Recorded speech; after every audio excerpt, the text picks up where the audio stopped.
Jama'a assalamu alaikum wa rahmatullahi ta'ala wa barakatuhu. Ah, wani irin yanayi ne duniya take shiga ciki, wani irin canji al'amura suke canzawa, musamman akan abin da ya shafi wato tattalin arzikin duniya, inda dukiya take canzawa, abin da ya shafi harkar hada-hadar kuɗaɗen duniya suke canzawa daga wani guri zuwa wani guri, inda da ana cin monopoly ma'ana cin kasuwa kai kaɗai, ta ɓangaren Amurka take cin moriyarta da dala da sauran manyan kuɗaɗen duniya, yanzu kuma aka samu kishiyoyi waɗanda su kuma suka zo da waɗannan tsare-tsare. Yamutsewar wannan yaƙi zai taimaka sosai wurin fito da waɗannan al'amura fili da kuma cimma nasararsu a cikin ƙanƙanin lokaci.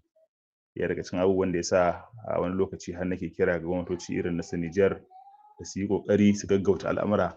irin yadda abubuwa suke nisa a yanzu. Kamar yadda kuke kallon wannan rahoto ne da yake nuna tattalin arzikin duniya yadda yake canzawa, yadda yake tafiya daga wani guri zuwa wani guri, inda kowa yake ƙoƙarin ƙwatar kansa da kuma wato nema wa kansa abin da ya dace ya yi saboda neman wata 'yar uwarsa da kuma kansa baki ɗaya. Ƙasar China a yanzu haka tana siyayyar ta hada-hadar ta tsakaninta da Iran, kaso 90 cikin 100 na hada-hadodin da suke yi ba sa amfani da dala, suna amfani da kuɗaɗen da suka yarda da su ne tsakanin wato chips da kuma yuan a tsakaninsu. Da waɗannan al'amura suke amfani domin hada-hadodinsu. Ƙasar Rasha tana kasuwanci tsakaninta da China ta hanyar amfani da ruby da kuma yuan, tsakaninsu ba ruwansu da amfani da dala. Saudi Arabia ta fara amfani da wato ko in ce ta fara karɓar yuan a matsayin kuɗaɗen da za ta yi hada-hadar wato mai da shi a wasu daga cikin yarjejeniyoyinta. Ta fara amincewa da shi, ma'ana ta fara karɓarsa a matsayin kuɗin da za ta karɓa ta ba da manta ita ma. Ƙasar Iran tana amfani da harkar wato bitcoins a wasu wurare domin yin amfani da su domin hada-hadar kuɗaɗe ta hanyar kaucewa SWIFT, wanda already sanction ko in ce takunkumai ya hana ta yin wannan hada-hadar. Ƙasar India tana siyan manta na Rasha kai tsaye ta hanyar amfani da rupee da kuma ruble. Sun janye amfani da dala, ba ruwansu da ita. Brazil tana kasuwancin sukari da kuma kasuwanci mafi yawa na mai tare da amfani da yuan na ƙasar China ba tare da ta yi amfani da wato dala ba. Ƙasar wato Dubai ita ma ta fara testing, ma'ana ta fara gwaji na wani sabon wato hada-hadar kuɗaɗe wanda za su yi amfani da shi domin juya al'amura ta hanyar kaucewa amfani da dala. Ƙasar Iraki ta ba da dama a fara shigo da yuan a tsarin biyan kuɗi na China kai tsaye domin hada-hadar shige da fice na ma'ana shigo da kaya da kuma fitar da kaya, wato abin da ake kira import da kuma export, duk a yi su ba tare da amfani da dala ba. Ƙasar South Africa ta dogara ne, tana zira ido ita ma tana aiki kuma yadda za a iya samar da wato kuɗin BRICS wanda zai maye masu gurbin wani abu da za su yi amfani da shi domin yin hada-hadar kuɗaɗe. Ƙasar Malaysia ita ma yanzu haka tana aiki domin wato tabbatar da cewa kuɗaɗen hada-hadodinsu na yankin Asiya gaba ɗaya za su daina amfani da dala, za su koma suna amfani da kuɗaɗe wanda yake ƙarƙashin lemarsu ta wato ƙungiyoyin Asiya, za su samar da wani kuɗi na bai ɗaya wanda zai maye musu gurbi na wato dala. Ƙasar Azerbaijan yanzu haka ita ma ta yarda da amfani da yuan a ƙasar China a matsayin kuɗin da za ta yi hada-hada da shi ba dala ba. Ƙasar Kazakhstan yanzu haka ita ma ta aminta da yuan a matsayin babban jigo a harkar kasuwancinta ba dala ba. Haka a ƙasashen BRICS guda 10 sun haɗe wuri guda kuma ƙarfinsu, tattalin arzikinsu ya kai daidai da abin da Amurka take da shi a yanzu haka. Yasa hukumar ba da lamuni ta duniya ta bayyana cewa dala tana da kima da darajarta ta kai kaso 71 cikin 100 na arzikin duniya da take da shi, yayin da ragowar kuɗaɗen duniya suke rike da kaso 29. Amma a halin yanzu ƙimar dala ta faɗi ta koma kaso 56.9, wanda kuma wannan rahoto an rubuta shi ne, an tsara shi ne kusan kwanaki da ya gabata. Saboda haka zuwa yanzu in za a buga lallai za a samu dala ta yi muguwar faɗuwa. A halin da ake ciki gold ya tashi, ya mugun tashi, wanda tashin gold iya da alaƙa da kuma kuɗin BRICS, tunda kuɗin BRICS kaso 40 cikin 100 na ƙimar BRICS zai zama a cikin gold ne. Ina fata an fahimci wannan, ba su ne na riga na yi bayani mai tsayi akan wannan.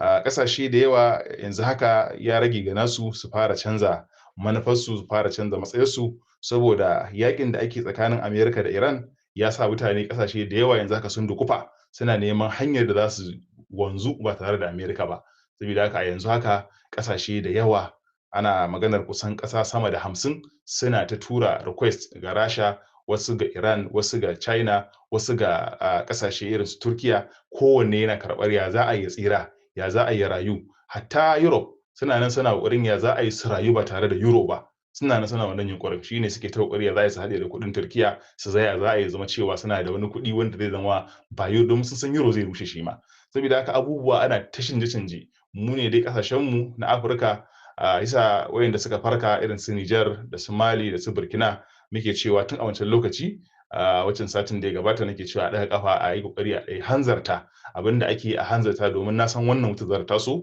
kuma ga shi nan alhamdulillah ta fara tasowa. Abubuwa da yawa za su fara canzawa, kuma a ƙasashe irin namu da yake su kuma wannan ƙasashe namu ga su nan yaran Yahudawan ne dama, ba za su iya yin wani abu ba. Kuna kallon, muna ji muna kallo, in ba Allah ne ikonsa ba, to zai zama wannan ruwan ya tashi tafiya tare da Amurka da su, to zai zo ya tafi da mutanenmu, karya arzikin mutanenmu da yawa. Sai dai na san cewa lallai Ubangiji Subhanahu wa ta'ala yana kallon mu, kuma yana kallon addu'o'in da muke yi, kuma Allah zai kawo mafita a cikin wannan al'amarin insha Allahu. Wato ƙana'a ta 12 ta Isra'ila ta tabbatar da cewa an ɗauko mutum 7 zuwa likita zuwa Mustasafata Eilat bayan wani saruku ya faɗo daga Iran a haramtacciyar ƙasa. ‘Yan wannan channel barkanmu da wannan lokaci. Makaro na Khatimul Anbiya na Iran suke cewa na ulin da ƙadatul Imarat sun sanar da jagororin haɗaɗɗiyar daular Larabawa annamin haƙƙina darbu masadir sawarik, cewa haƙƙinsu ne su mai da martani akan inda an ka cillo musu makamai jiya kenan, hare-hare da Amurka ta yi amfani da wani sansani na haɗaɗɗiyar daular Larabawa wajen ka hare-hare wajen tashan jiragen ruwa. Wannan yanki dai na Abu Musa wanda an ka kai ma hare-hare wajen 15 a lokaci guda jiya din nan. Tsaye da dai Al Jazeera sun ka wallafa sun kiranya cewa talakawa su kiyaye kansu a wuraren tashoshin jiragen ruwa da kuma wurin da sojojin Amurka suke ɓoye, da wuraren da abubuwan more rayuwa na Amurka, cewa saboda ka hare-hare da suke kai su shahi fararen hula. Yadda sun ka fitar da dai wannan sanarwa ta biyu shine tabbatar da buge gida na ƙarƙashin ƙasa na jagororin Isra'ila, Lilqiyadat Shimaliya, jagorori na ɓangaren arewacin Isra'ila, Filgeshas Sahayuni na waɗannan sojojin mamaya 'yan sahayina kenan, wanda abin ya faru ne a yau cikin hare-hare da an ka kai. Iran sun tabbatar da itikali na wasu jasus shine masu nemo labari amma wanda baya da kyau. Akwai abin da kake kira tahassis da larabci, akwai kuma jasus, waɗannan 'yan leƙen asiri ne li masalihi Amurka wa Isra'ila, masu yi ma Amurka da Isra'ila aiki wajen mutum 14 lalle an kama su, waɗanda a Nasiru ne na ri'asa, masu yi ma Amurka da Isra'ila aiki na waɗanda suke cikin gida, wanda duk an kama su ne a can junubu sharƙi ɗin Iran, bi ma'ana kudu maso gabashin ƙasar. Lalle duk an kama su, waɗanda suke farfaganda suke ayyuka dai don Amurka da Isra'ila, saboda mun faɗa muku Amurka da Isra'ila suna tsananin